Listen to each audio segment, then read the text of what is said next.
Amis téléspectateurs, c'est une joie toujours renouvelée et un plaisir immense de vous retrouver dans votre matinale Nopinden. Merci de prendre l'envol avec nous et ce matin, je suis avec la plus précieuse des Akwekhonu. Bonjour. Alain Sochoumé, bonjour. Amis téléspectateurs, bonjour et bienvenue dans votre réveil matinal. Bienvenue dans Nopinden.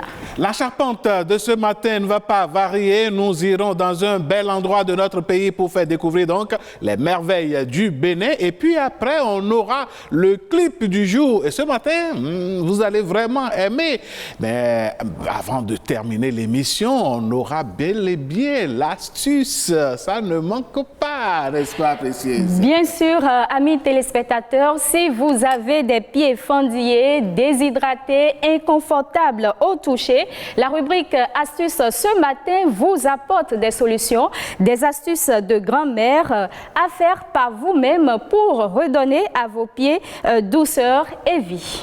Parlant de douceur et parlant de vie, comment est-ce qu'on peut avoir une vie épanouie après 30 ans pour certains et plus de 30 ans pour d'autres de travail, de vie professionnelle. Une fois à la retraite, comment l'on devrait se comporter pour pouvoir donc continuer par s'épanouir dans sa vie de tous les jours pendant cette grande période de repos? Voilà le débat de ce matin et nos invités sont déjà là. Mais avant de les retrouver, mesdames, messieurs, voici les merveilles du Bénin. Elle trône fièrement donc au bord de l'océan Atlantique, à quelques encablures du palais présidentiel béninois. Elle, c'est bel et bien l'Amazone que vous venez donc de voir, mesdames, messieurs.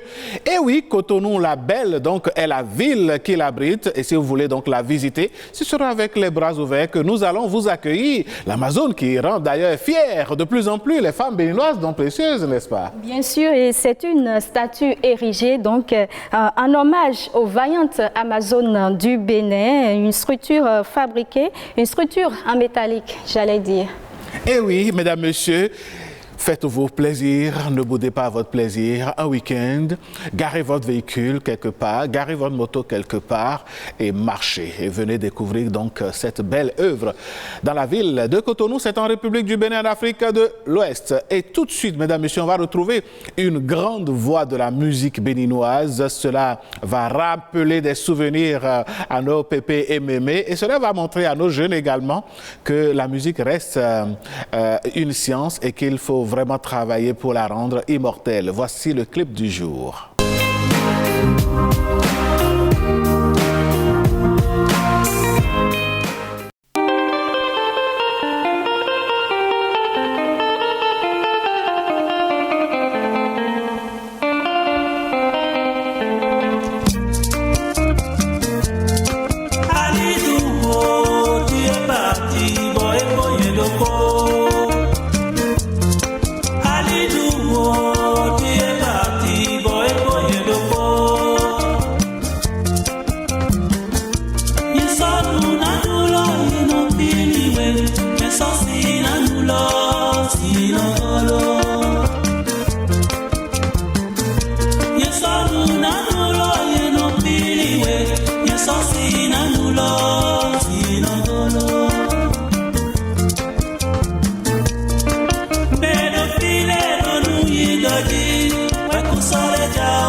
à fait exceptionnel ce matin. Nous avons accueilli nos invités. Ils sont déjà sur place dans cette belle chaleur musicale. Merci de vous installer. Madame Claire Rongan-Ayemona, on ne vous présente plus.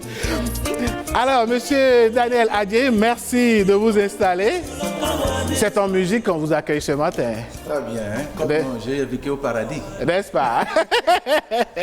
Allez, mesdames, messieurs, voilà donc qui annonce déjà le débat matinal. Ça va être juste après ceci.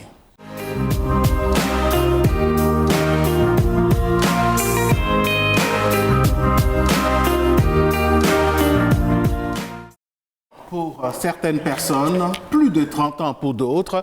Mais une chose est sûre, selon la législation en vigueur en République du Bénin, à 60 ans d'âge, vous faites valoir donc vos droits à une pension de retraite. C'est une grande période de repos où l'activité professionnelle cesse. Alors, à partir de ce moment, mesdames, messieurs, comment est-ce qu'il faut se comporter pour que cette période de repos ne soit pas une période ennuyeuse, une période où parfois celui ou celle qui cesse cette activité-là se retrouve à ne rien faire. Comment connaître l'épanouissement réel ou continuer par connaître l'épanouissement réel de sa vie pendant la retraite? Nous allons en parler justement avec nos invités qui sont déjà sur le plateau. Bien évidemment, sur le plateau ce matin, nous avons Madame Claire Rongan-Ayemona et en face d'elle, nous avons Daniel Adjé. Notre doyen donc, journaliste à la retraite. Au téléphone, nous serons avec Monsieur Toussaint Sagbo Fanou. Il est consultant en éducation. Eh oui, Monsieur Toussaint Sagbo Fanou qui est d'ailleurs en ligne déjà. Monsieur Sagbo Fanou, bonjour. Bonjour. Comment allez-vous ce matin? Je me porte bien. Nous sommes heureux de vous accueillir donc dans ce débat. Vous êtes enseignant à la retraite, vous êtes consultant en éducation. Votre retraite, elle dure depuis combien d'années et comment est-ce que vous la passez? Eh bien, merci pour la question. Question très importante. Ma retraite dure depuis 2013, ça fait pratiquement 9 ans déjà, seulement 9 ans. Par rapport à ceux qui ont déjà fait 10, 15, 20 ans. Donc, je suis un jeune retraité. Mais je la passe avec beaucoup de bonheur, tout simplement parce que j'ai compris que être retraité, ce n'est pas aller s'asseoir dans un coin du matin au soir, face à la télé, pour se gaver, se reposer, dormir, se lever. Non, non, non, non.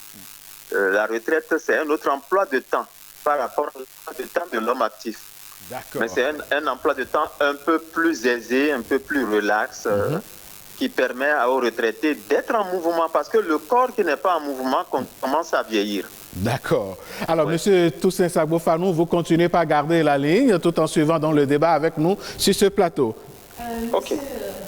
Monsieur Daniel Adjé, je vais vous poser la même question. Vous êtes à la retraite depuis combien de temps et de quoi est faite concrètement votre journée? Une journée de retraité. C'est vrai, depuis le 31 décembre 2021, je suis admis à faire valoir mes droits à la retraite et on m'a retourné à mes parents. Alors, qu'est-ce que je fais? De quoi est fait? Donc, à côté de madame, vous voyez, moi, je suis un apprenti retraité. Hein? Mes hommages, madame. Voilà, donc, un apprenti retraité. Et de quoi est fait mon programme de la journée? Comme d'habitude, il y a des choses qui ont changé, il y en a qui n'ont pas changé. Généralement, comme d'habitude, à 6 heures, la famille se lève et nous disons notre petite prière, nous disons merci à Dieu, etc. Autrefois, on courait pour prendre le chemin du service, mais depuis un certain temps, depuis cette date-là, donc quand on finit la prière, je me permets de retourner au lit pour faire une petite grasse matinée philosophique et je jouis comme ça de cette retraite-là. Et puis après, je me lève. J'avais prévu faire certaines activités qui n'ont pas ne sont pas encore mises en place, mais je fais un peu d'élevage, je fais du jardinage, je visite des amis, je leur rends service, j'apprends à me rendre utile auprès de certaines personnes. Bon, on me sollicite parfois pour certains cours et c'est ainsi que je passe ma journée, ma soirée, de telle manière que je n'ai plus tellement de temps de m'ennuyer et je constate que quelquefois je manque à ma famille. Alors, Madame Claire Ongan Aemona, vous êtes magistrate à la retraite depuis quelques années, mais quand on vous regarde, pour nous qui avons, je dirais, l'opportunité de vous côtoyer plus ou moins régulièrement, vous êtes active. Qu'est-ce qui explique cette activité-là?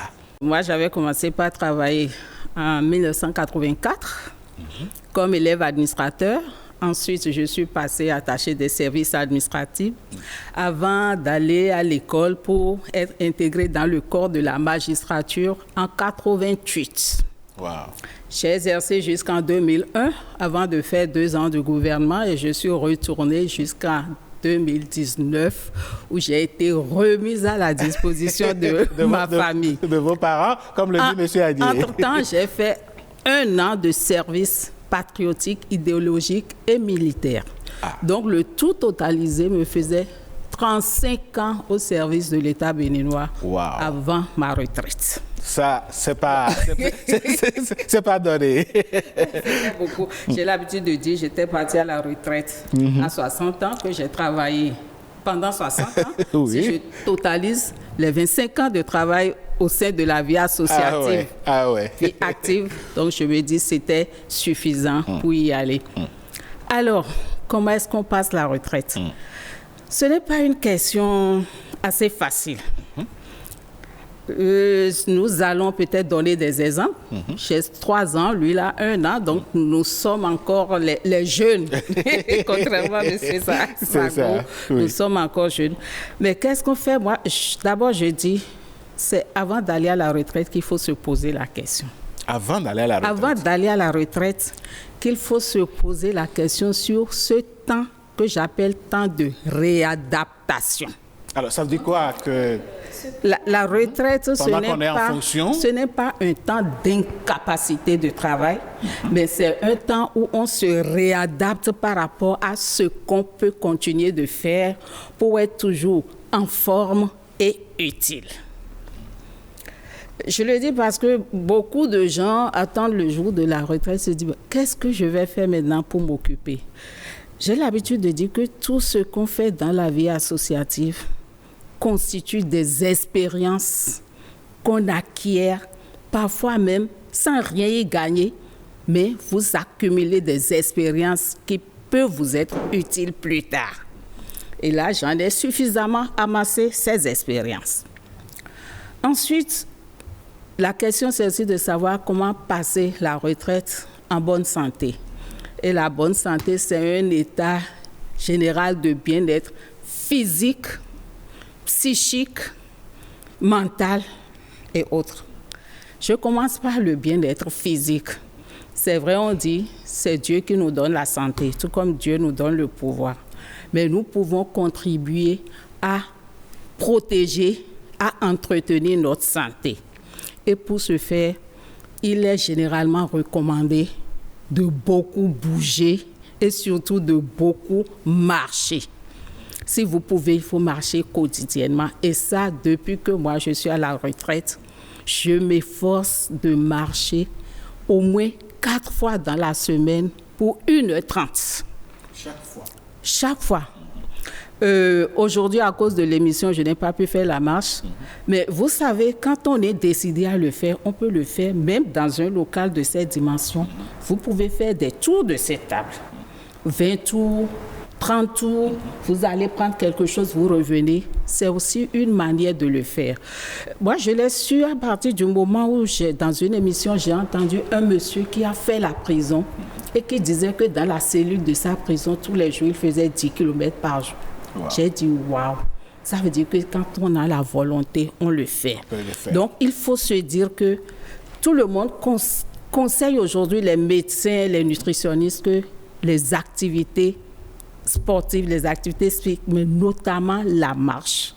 C'est bon pour la santé, il faut le faire. Et on peut danser aussi. On peut choisir de danser parce qu'il arrive des moments où, au lieu de marcher, je mets la musique ou je capte. Et quand il y a la bonne musique, on va revenir tout à l'heure. Je danse et je transpire proprement. Ben voilà. Vous avez donné justement le mot tout à l'heure. Alors, on va revenir à M. Toussaint Sagbo-Fanou. M. Toussaint Sagbo-Fanou, dites-nous, partir à la retraite, c'est aussi se séparer quand même de collaborateurs, de collègues, d'un environnement qui participaient d'une certaine façon à notre vie. Comment est-ce que cette rupture s'opère? Merci. D'abord, il faut commencer à comprendre, après 10 ans ou 15 ans de service, il faut commencer déjà à penser à cette vie de retraité où vous serez loin de beaucoup de vos collaborateurs.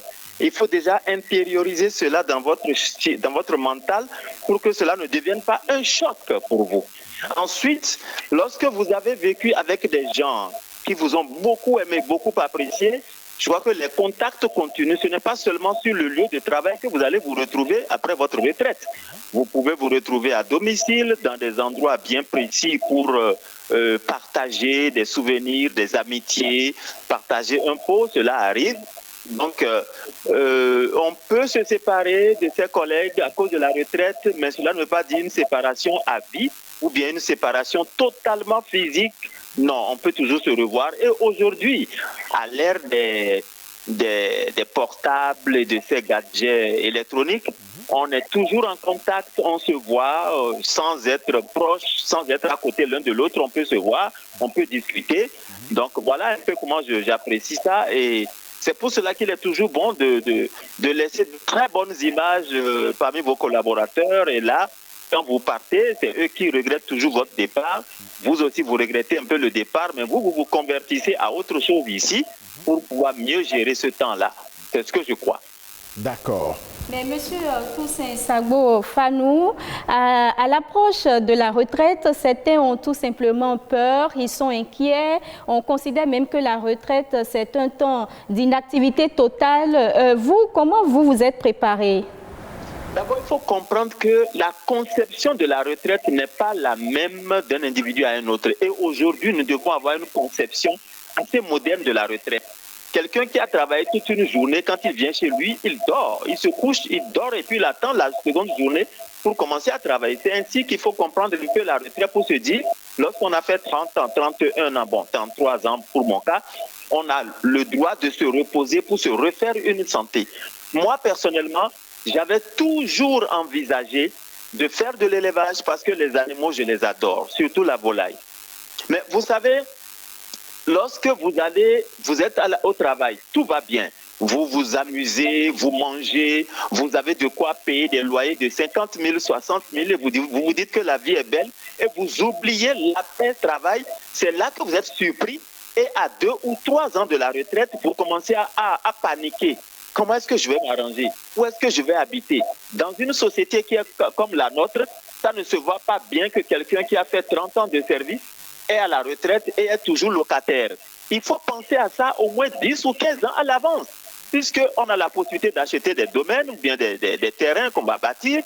Il faut commencer à faire ce travail très tôt pour ne pas être surpris. Parce que quand vous laissez le temps passer, vous vous dites on a tout le temps, vous êtes surpris par le temps. À 2 ans ou 3 ans de la retraite, eh bien, les dégâts commencent et l'anxiété, le stress que vous donne cette période de retraite que vous n'avez pas bien préparée, tout cela fait que vous vieillissez prématurément, vous tombez malade et c'est ça qu'il faut éviter. Pour moi, la retraite était une autre profession, mais cette fois-ci une profession personnelle où j'ai la liberté de me lever plus tard que d'habitude, parce que quand on est directeur d'un établissement, il faut s'assurer qu'on est à l'école à 7 heures pour pouvoir dire tel était en retard pour le cours de 7 heures. Si vous-même vous n'êtes pas ponctuel, vous ne pouvez pas vérifier ceux qui sont en retard. Donc maintenant avec la retraite, vous pouvez non seulement vous lever un peu plus tard, vous pouvez ménager votre temps et votre corps pour être plus disponible pour vous et votre famille et vous vous divertissez de façon plus calme. Mais là, je vous avoue, la retraite n'est pas aussi dangereuse qu'on peut l'imaginer lorsqu'on ne la prépare pas bien. D'accord. On reste En contact avec vous, vous gardez l'écoute. Monsieur Daniel Adjei, parlons justement de cette préparation-là. Préparation dans la tête, préparation du point de vue matériel. Comment est-ce qu'on devrait s'y prendre? Très bien. Comment doit-on préparer sa retraite? Monsieur Fanou l'a dit tout à l'heure, il ne faut pas attendre le dernier moment. C'est vrai que la préparation dépend d'un individu à un autre. Avant de répondre à cette question-là, posons-nous la question de savoir c'est quoi la retraite. La retraite, c'est un état d'une personne qui s'est retirée d'une fonction après avoir servi pendant un certain temps ou bien après avoir obtenu un certain nombre d'années d'âge. Donc, après 60 ans, il doit aller à la retraite.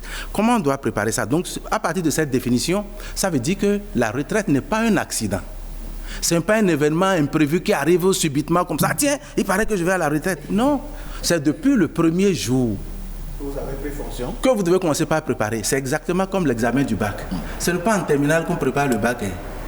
C'est depuis le CI. Parce que les, papa, tout. C'est au CI qu'on apprend ça. Et vous en aurez besoin en terminale. Donc, c'est depuis le jour où vous avez pris fonction et au fur et à mesure que vous allez le faire.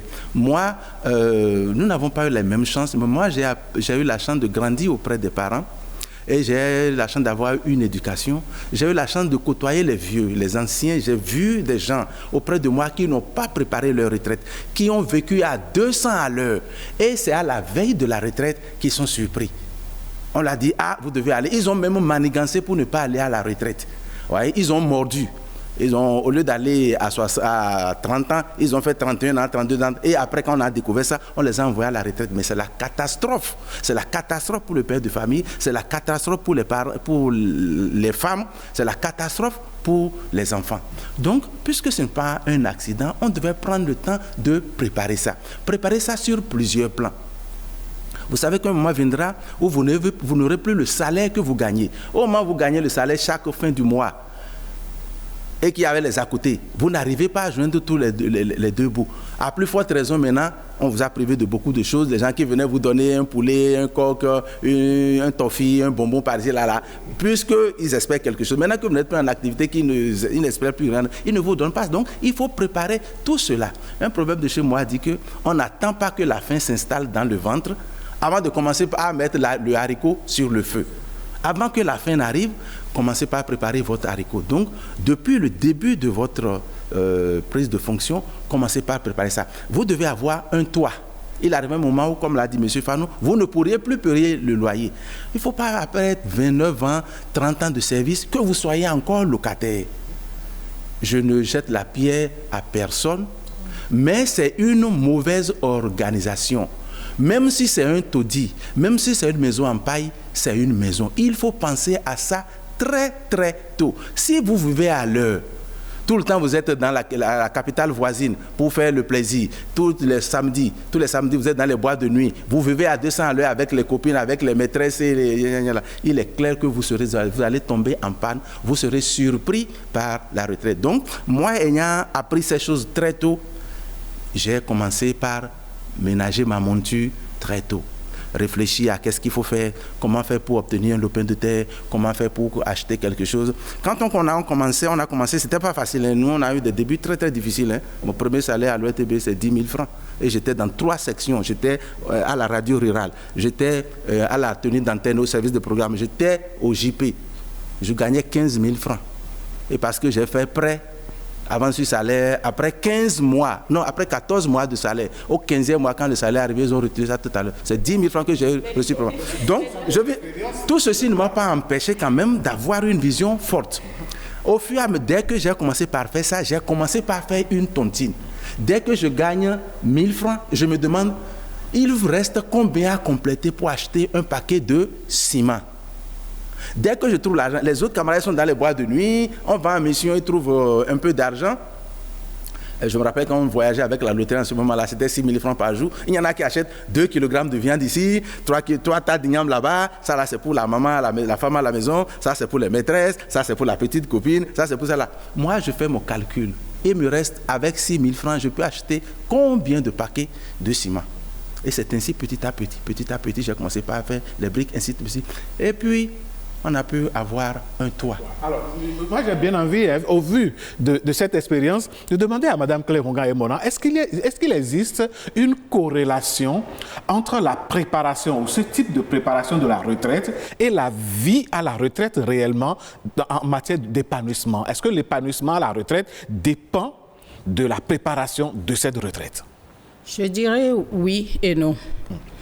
Parce que par rapport à la préparation, c'est vrai, on a vraiment peur d'y aller tout simplement parce qu'à la retraite, vous vous retrouvez être maltraité sur le plan de traitement salarial par rapport à quelqu'un qui est en fonction. Vous vous retrouvez parfois avec le 6e de ce que vous gagnez. Et ça, c'est quand même réellement une peur. On se dit comment on va s'en sortir. Et moi-même, j'avais eu cette peur. Mais petit à petit, on dit, il faut essayer. Quand déjà vous avez pris les dispositions qu'il fallait, surtout du côté des hommes, il faut penser aux charges. Parce que si vous vous remariez à 5 ans de la retraite, avec des enfants, à la maternelle et au cours primaire dont il faut conduire, c'est difficile, c'est compliqué. Donc c'est pour cela que tout ça doit faire partie de la planification de la vie. Quand vous allez à la retraite avec encore beaucoup de charges concernant des enfants en bas âge, c'est compliqué par rapport à l'amenuisement des ressources. Si vous allez à la retraite, vous allez continuer de payer des loyers pour vous, pour une deuxième femme ou pour une troisième femme, c'est compliqué de s'en sortir. Et tout cela porte atteinte à votre bien-être mental. Parce que je disais que la santé, c'est un ensemble de bien-être physique, mental et autres. Donc, il faut faire attention à tous ces éléments qui peuvent générer un stress quotidien et apporter soit de nouvelles maladies ou des complications des maladies que vous avez. Oui, on a M. Toussaint Sagbo en ligne. Au téléphone, on parle donc de la préparation. On sait par exemple que M. Toussaint Sagbo Fanou a pris le temps de préparer sa retraite. Vous avez des activités annexes, mais dans tout ce lot du quotidien, comment parvenir à se motiver? Comment garder la motivation pendant toutes ces années de retraite? D'abord, il faut être positif nécessairement. Et il faut se dire, je ne tomberai jamais dans les travers que les autres ont connus. J'ai l'habitude de dire, quand vous suivez un adulte qui est devant vous et qui tombe dans un trou, vous avez tort, 2 fois plus tort que lui de tomber dans le même trou. Donc, il faut s'arranger pour ne pas faire les mêmes erreurs que nos chers prédécesseurs.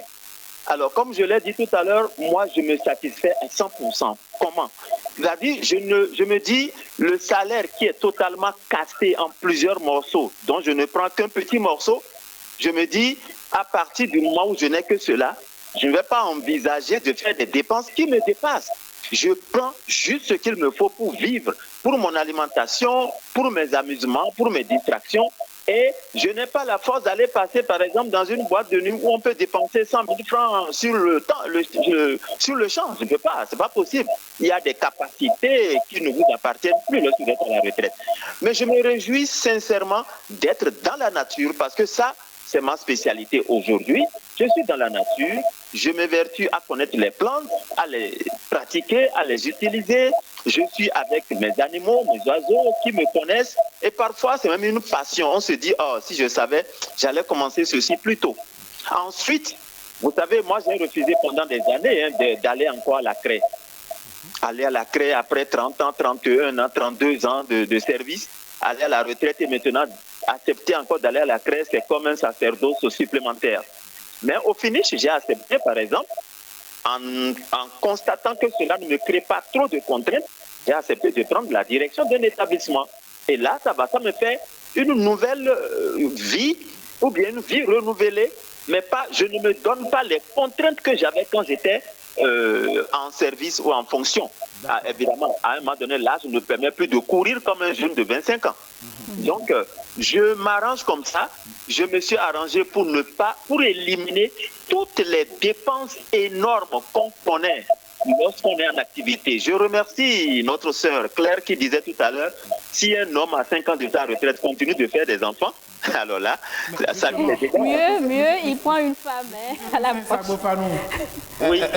J'en profite pour vous poser cette question. On entend souvent dire dans notre société que le vieux retraité doit pouvoir se prendre une jeune femme qui va devoir l'entretenir pendant sa retraite. Cette image, ces propos reviennent souvent dans notre société béninoise. Qu'est-ce que vous en pensez? J'en ris profondément, parce que est-ce à dire que tous les hommes qui sont là à la retraite avec leur ancienne femme ne sont pas bien traités par celle-là? Vous allez prendre une jeune dame, elle va vous conduire plutôt que prévu au bord de la tombe. Alors ça c'est clair, sur tous les plans. Ah oui, ça c'est clair, si vous voulez une femme, prenez la femme que vous aimez, faites votre temps avec elle, allez à la retraite avec elle, elle vous connaît mieux, elle sait ce qu'il vous faut vous faire. Quand vous allez prendre une jeune dame, qui elle, c'est pas son problème le vieillard, ou bien le vieux, ou bien l'homme âgé. Son problème c'est qui va l'aider à régler les problèmes de substance. Ou bien elle est divorcée d'ailleurs, les enfants sont à sa charge, elle cherche quelqu'un pour l'aider. Si vous dites que celle-là vous aimez, que vous la prenez à la retraite, sous prétexte qu'elle va s'occuper de vous, elle va vous démontrer qu'elle s'occupe plus d'elle-même et de ses enfants qu'elle a eu ailleurs que de vous. Et si vous allez crever, vous allez regretter de façon très tardive. Moi, personnellement, je ne suis pas dans ce schéma. Pas du tout, alors. Ah, non. Monsieur Toussaint Sagbo-Fanou, oui. Vous continuez de garder la ligne. On a vu Monsieur Adjei qui semble aller dans le même sens que vous. Monsieur Adjei, vous êtes à la retraite après 60 ans d'âge, 30 ans, 35 ans de fonction publique. On entend dire qu'il vous faut quand même une jeune fille pour vous refaire le sang. Donc, à la retraite, il faut épouser une autre femme. C'est la théorie que beaucoup de gens développent pour justifier et soutenir leurs vices comme excuse. Monsieur Fanou l'a dit, vous êtes à 5 ans de la retraite. Vous êtes à la retraite et vous avez encore des enfants à la maternelle. C'est un crime. C'est un crime parce que vous ne pourriez pas subvenir aux besoins de ces enfants-là comme il se doit. Vous prenez une jeune dame, vous êtes à la retraite, peut-être c'est une jeune fille, ou bien vous n'avez plus la force. Il y a longtemps que vous n'avez plus 25 ans, quand vous êtes retraité. Vous n'avez plus la vigueur qu'il faut. Vous ne pourrez plus aller avec elle, faire les choses comme cela se doit, comme elle voudrait. Elle voudrait aller peut-être au 7e ciel. Vous, c'est difficilement que vous arrivez au 1er ciel. 2e, 3e, quand elle va constater que vous ne pouvez plus le faire, quand vous n'êtes plus le choc, et vous êtes seulement peut-être le chèque, elle ira chercher le choc quelque part. Et vous finirez par découvrir cela, peut-être sur votre lit.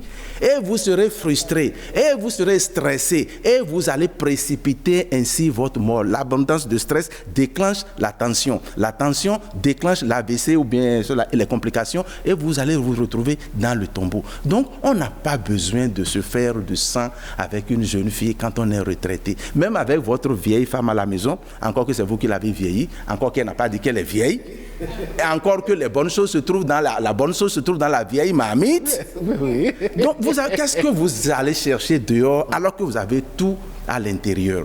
Entendez-vous avec votre femme, elle vous connaît mieux et vous la connaissez mieux. Et M. Fanou a développé un point très très important, il n'y a pas d'amour aveugle.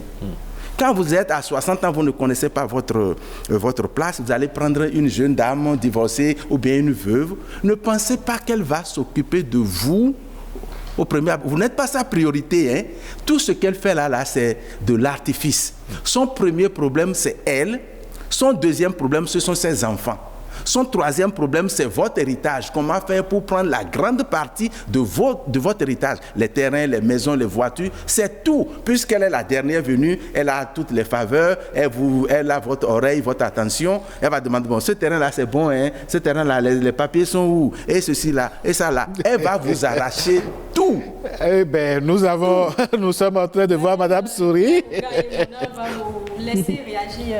Non, à ce moment, les hommes ont déjà dit l'essentiel, donc c'est inutile que j'enfonce le clou. On a dit, ça dépend de ce que chacun veut faire de sa vie plus tard. Et c'est un choix. Dans ce que M. Sagbo a dit, j'ai retenu la question du maintien des relations sociales. C'est également important pour s'épanouir. Il ne faut pas s'enfermer parce que vous n'avez plus a la contrainte de sortir de la maison. Donc, dans ce maintien des liens sociaux, il y a des amis, mais il y a aussi les enfants et surtout les petits-enfants. Et ça, ne l'oublions pas.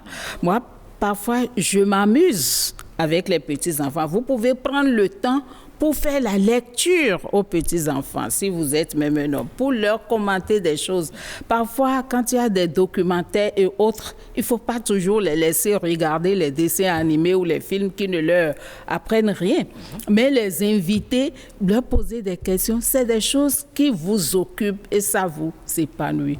Moi, parce que je suis femme, parfois j'aime faire la tresse, donc je suis mamie coiffeuse, je suis mamie couturière, je suis mamie cuisinière, et chaque fois que je me mets à faire autre chose, les enfants disent « Tu fais ça aussi ?» Je dis « Oui. » Justement, vous avez l'autre casquette, la casquette artistique qui ne vous a pas quitté. Alors, d'où vous puisez cette énergie, Madame Claire Unga-Emona? On vous a vu, on a proposé votre dernière production musicale à nos téléspectateurs ici qui ont vraiment aimé. D'où vous tirez cette énergie pour être toujours aussi expressive artistiquement?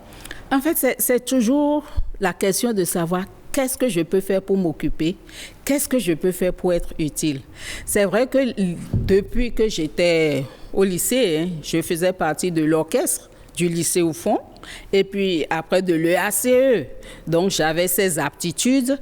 Et puis quand j'avais créé la fondation, je m'étais dit, mais pourquoi ne pas développer ces aptitudes pour pouvoir mobiliser des fonds comme ailleurs des artistes le font? Donc c'est ça qui m'a fait commencer par réaliser un peu des œuvres, mais les contraintes professionnelles et les obligations de réserve de magistrat étaient telles que je devais mettre beaucoup de gants. Alors, une fois que j'ai eu la retraite, je me suis dit, c'est une certaine liberté retrouvée. Pourquoi ne pas en profiter? Monsieur Toussaint Sagbo-Fanou, je reviens à vous. Vous avez partagé avec nous un peu de votre expérience. Vous êtes à la retraite depuis pas mal d'années, mais quel est le secret ultime pour être heureux tout simplement à la retraite? Merci beaucoup. Je voudrais quand même dire un grand merci au plateau, parce que le débat est d'une intensité vraiment fantastique que j'ai aimé.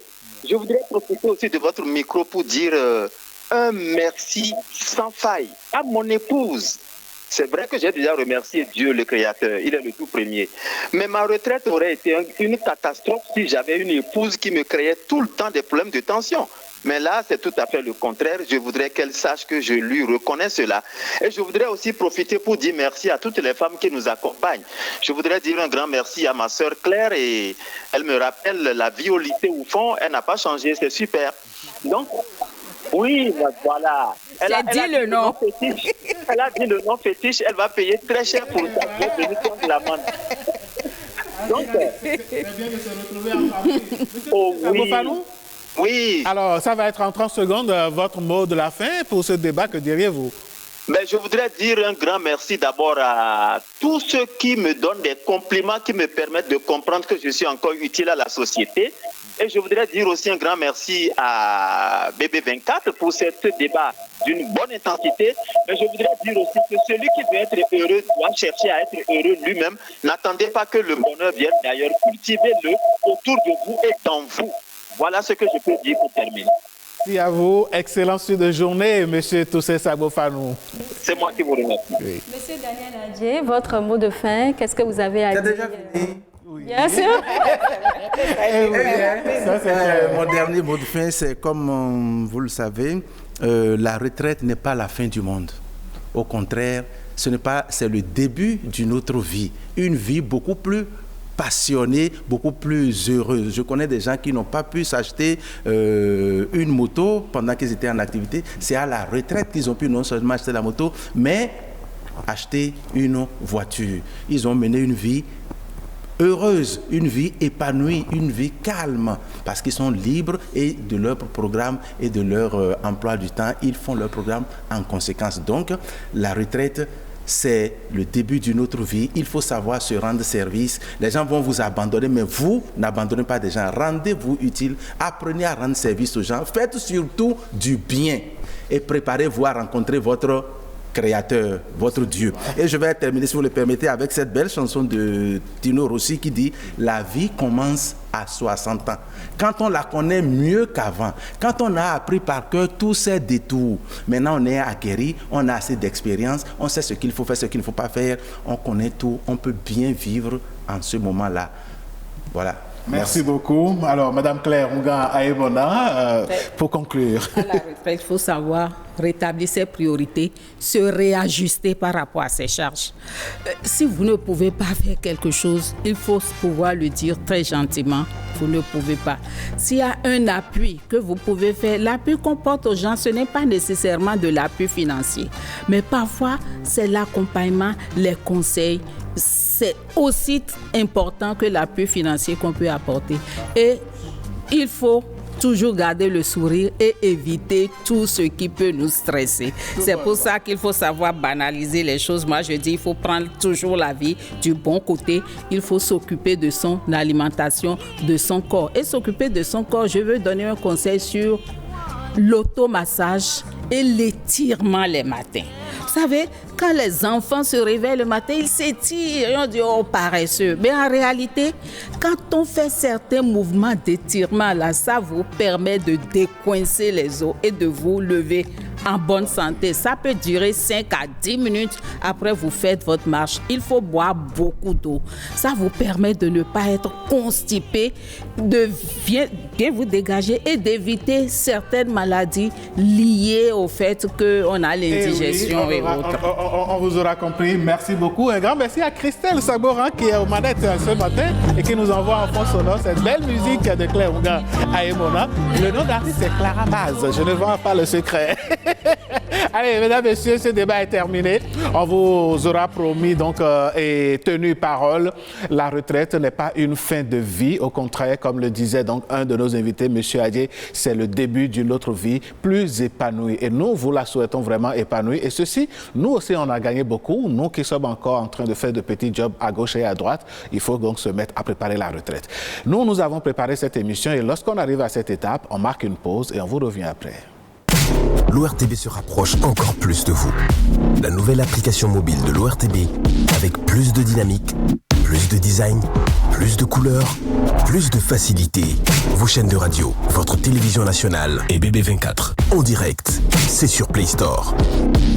ORTB Mobile, toujours plus proche de vous. Retour plateau, mesdames, messieurs, nous allons tout de suite ouvrir le boulevard culturel de ce matin. Ça va être quoi, Précieuse? Bien sûr, ce matin, ça va être us et coutume. On va parler de l'honneur chez les Bariba. Découvrez tout simplement et on revient après pour commenter.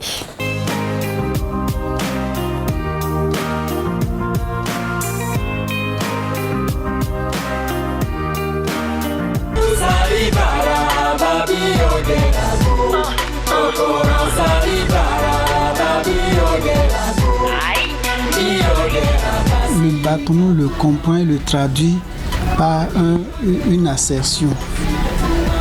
Plutôt mourir que de vivre dans la honte, dans le déshonneur. Chez nous, on ne conçoit pas que vous allez à une bataille, que vous la perdiez, que vous reveniez. Tu meurs au champ de bataille, tu es plus glorieux que celui qui a fui le champ de bataille, qui est retourné.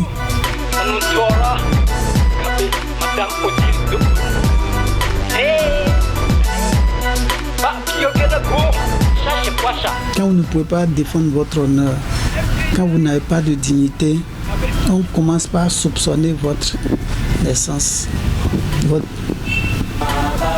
c'est-à-dire votre avenir même est remis en cause. Et c'est ça qui permet aux parents de préparer les enfants à la succession. N'oubliez pas que dans notre société, nous avons une caste de griots, par exemple, qui doit chanter vos louanges, qui doit faire le panégyrique de votre famille. Mais si dedans, là, il y a des cas de déshonneur, c'est comme un grain de sable dans votre nourriture. Ça devient indigeste. Donc on ne peut pas vous louer avec toute la gloire qu'il faut.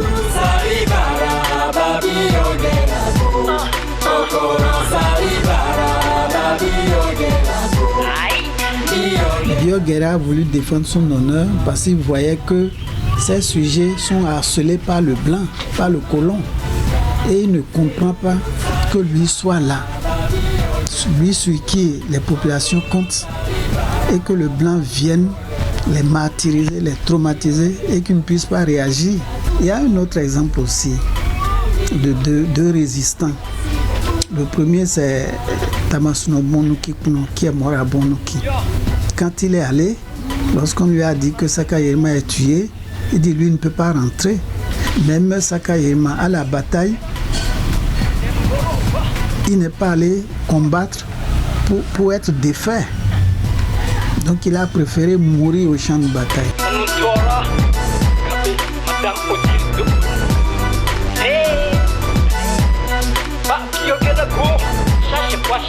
Bon, c'est un peu difficile aujourd'hui de le constater à 100%. À 100% parce qu'on est plus nombreux, les besoins vitaux s'accroissent et bon, les partisans de moins d'efforts aussi deviennent nombreux. Et ça fait que, bon, on constate de temps en temps des dérives.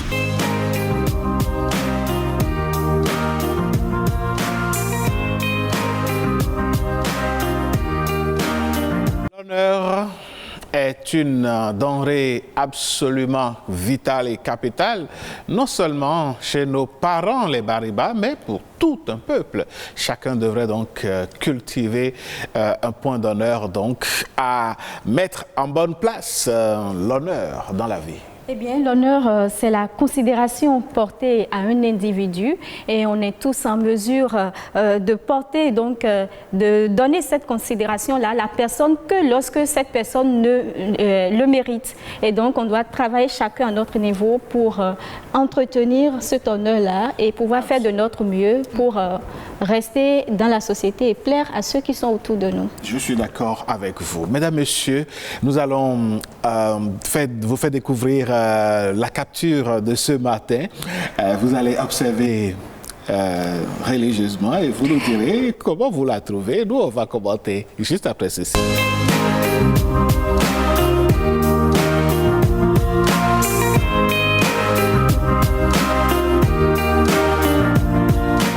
Capture matinale, mesdames, messieurs, on va y aller, vous allez découvrir. Voici donc une image qui nous a été proposée par notre chef d'édition du jour, Fulgencia Untonji, Fulgencia Untonjin. Voilà. Lorsque vous prononcez, je dis non. Voilà. Alors, Fulgencia Untonjin nous a proposé donc cette belle capture. Et quand vous observez bien, mesdames, messieurs, vous remarquez un salon, vous remarquez des gens qui regardent la télé. Nous avons une image en 3 sections. La première, la télé, elle est bien grosse. C'est une télévision, un poste télé à tube cathodique. Et quand vous regardez dans le salon, ben, les gens, ils étaient tranquilles, chacun dans sa position. Ils regardent, ça va, tout va bien.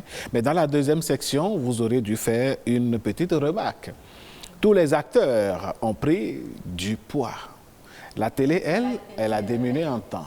Ce n'est plus un tube cathodique, c'est ce qu'on appelait entre-temps les écrans plasma. Oui. Nous sommes donc à la deuxième session. Nous sommes déjà à l'ère des tics qui ont commencé par évoluer. Mais les spectateurs de la télévision étaient là. Leur problème, c'est de manger, de regarder la télé. Et ils ont pris du poids. Et nous sommes maintenant dans la 3e section de cette image-là. Et vous allez remarquer que la télé a diminué davantage de poids. Là, aujourd'hui, on ne parle plus d'écran plasma, mais on parle tout simplement des postes très slim, très fins.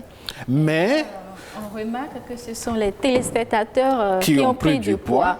Au point où le dernier qui est en habit bleu n'a plus tellement de place.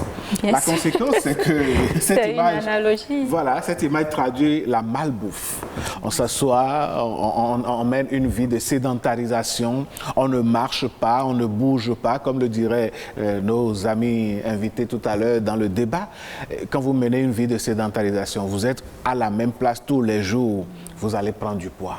Vous allez grossir pendant que les choses de la vie évoluent et continuent d'évoluer. Que la modernisation, voilà, pointe son nez avec des écrans plus slim, vous l'avez dit. Et j'aime bien cette analogie-là qui montre que voilà, on doit prendre soin de soi, qui nous rappelle toujours à l'exercice physique. Hein, absolument. À l'exercice physique. Bon, c'est vrai que l'image rapporte cette vie de sédentarisation à la télévision, mais il y a aussi les dames ou les messieurs qui vendent dans les boutiques, dans nos marchés. Oui, vous voyez, la plupart du temps, quand vous faites le tour, vous voyez les dames s'asseoir, elles prennent du poids, elles ne s'expliquent pas pourquoi. On se dit, bon, je suis à l'aise, ça va, les affaires vont bien. Oui, les affaires vont bien, mais vous n'allez pas bien parce que vous prenez du poids. Donc, il faut bouger. Il faut éviter la vie de la sédentarisation et la malbouffe. Et on pense que c'est aussi un signe d'aisance, de richesse. Et parfois, lorsque vous êtes maigre, mince, certains en profitent pour vous taquiner. Mais l'idéal, c'est de trouver le juste milieu. Moi, je préfère encore être mince qu'on me taquine que d'avoir vraiment du poids, parce que là, vous risquez des maladies. Voilà, l'obésité est là, les AVC vous guettent, vous avez rien que de la graisse, et après, vous commencez pas à faire les hôpitaux. On peut être gros ou grosse sans être obèse. Donc, il faut juste savoir quand commence l'obésité et prendre les précautions nécessaires pour l'éviter. Merci à vous. Il faut donc surveiller sa santé. Nous, on aime bien quand vous nous regardez, mais parfois, il faut marquer quelques petites pauses. Allez, on va marquer une petite pause pour retrouver Précieuse dans ses astuces. Et ce matin, elle va nous parler de quelque chose qui regarde et qui concerne notre corps.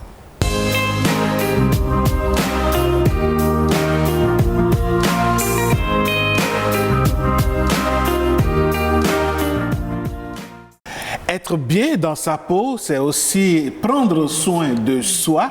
Il n'y a pas de partie du corps humain qu'il faut négliger. Non. Tant que vous avez faim, que vous mangez, vous prenez soin de votre ventre, vous devez prendre soin également des autres parties de votre corps et c'est de cela qu'il sera question, n'est-ce pas, Précieuse? Et ce matin, vous l'avez annoncé, on va donc prendre soin de nos pieds. Pourtant, très parfois, on néglige nos pieds, on prend soin juste de nos visages, de nos mains, mais les pieds sont également importants et on va vous livrer donc quelques astuces pour pouvoir éviter les pieds crevassés. Il existe donc plusieurs solutions pour soigner les crevasses, comme par exemple un bain de pied tiède avec du jus de citron. Il faut dire que les propriétés acides du citron peuvent s'avérer très efficaces pour assouplir la peau rugueuse qui favorise donc les crevasses et les fissures. D'autres astuces avec le citron: prenez un citron, coupez-le en deux et pressez les deux parties. Cependant, nous n'allons pas utiliser le jus, mais plutôt la peau du citron. Laissez donc un minimum de pulpe pour pouvoir réaliser cette astuce.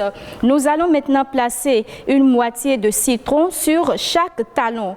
Et pour garder le tout en place, nous allons utiliser une paire de chaussettes. Ensuite, on va laisser poser une trentaine de minutes. Le mieux, c'est de ne pas chercher à bouger. Mettez ce temps à profit pour vous relasser. Après donc 30 minutes, vous retirez tout et vous verrez que vos pieds seront plus doux et sentiront également bon. Vous pouvez finir donc ce soin en appliquant un produit nourrissant sur vos pieds. Autre astuce, on va utiliser le sel également dans un grand bol. Mélangez 2 cuillères à soupe d'huile d'olive et 2 cuillères à soupe de sel fin. Massez vos pieds avec le mélange en insistant sur les talons. Rincez vos pieds, puis laissez-les tremper dans une bassine d'eau tiède dans laquelle vous rajouterez quelques gouttes de citron. Puis séchez vos pieds.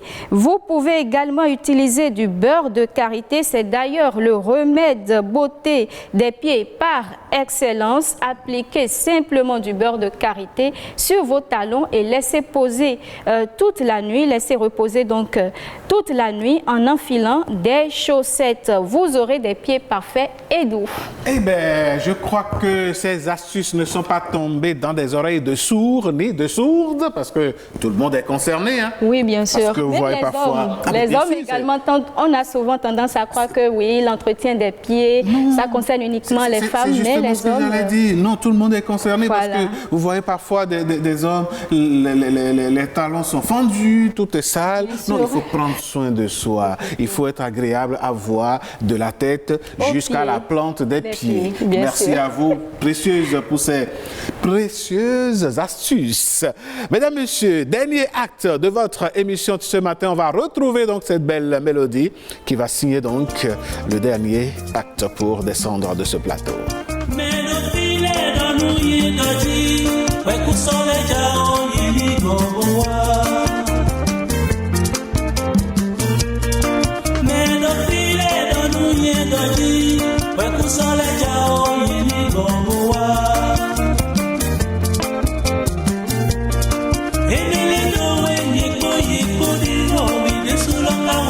Soyez bienvenus.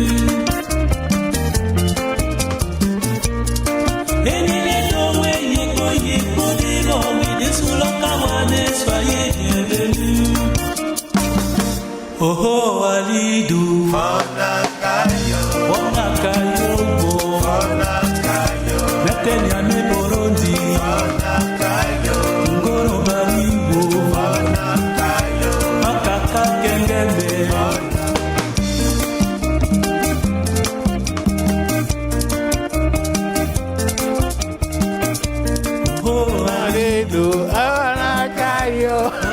Eh bien voilà, c'est la fin de cette célébration matinale No Pinden. Mesdames, Messieurs, merci de nous avoir suivis. Précieuse, ce fut un plaisir d'être un plaisir, à vos côtés pour cette émission. Bien sûr, et ce plaisir, j'espère que les téléspectateurs l'ont partagé avec nous. On va se retrouver très prochainement. Oui, très prochainement. Avec la même détermination. Oui, bien sûr. Allez. Merci à toute l'équipe. Merci à toutes et à tous. Excellente suite de journée. Au revoir. Soyez bienvenus.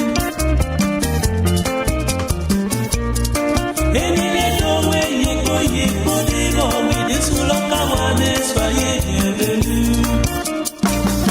Oh oh Alidou.